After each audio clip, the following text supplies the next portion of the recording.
bilang senador. Sir, there are claims that the Discayas might be protecting you. You already said you don't know them, but is there any reason they could be protecting you at this time? Sabi ko nga, sabihin nilang totoo eh. Ako na po ang nagsasabi sa Diskaya, sabihin niyo yung totoo. Kasi biglang nalihis yung objective dito, ang tinutumbok natin dito, sino yung mga buhaya? Tinutumbok natin sino yung mga buhaya talaga, malapit na eh. Lumalabas naman eh. Yun ang hanapin niyo, panagutin niyo, kasuhan niyo. Eh ngayon, bakit kayo atras? Ang layo eh.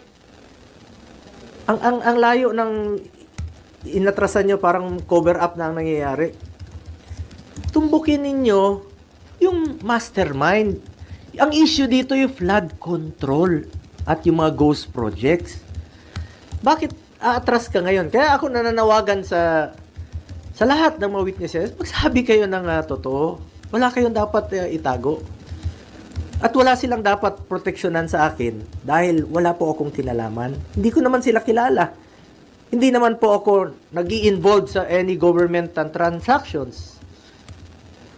Di po ako nakikialam dyan. Wala pong makakapagturo na may kinausap po ako, nakisali ako sa any government transactions. Senador po ako. Trabaho lang po ako dito, nagsiservisyo lang po ako sa taong bayan. At hindi ko nga sasayangin yung tiwalang binigay ko po.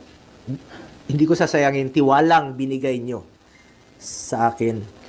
Mas problema tayo ngayon, mas gugulo ang bayan pag ilihis nyo po ang katotohanan. Marami pong nag-aantay sa ngayon.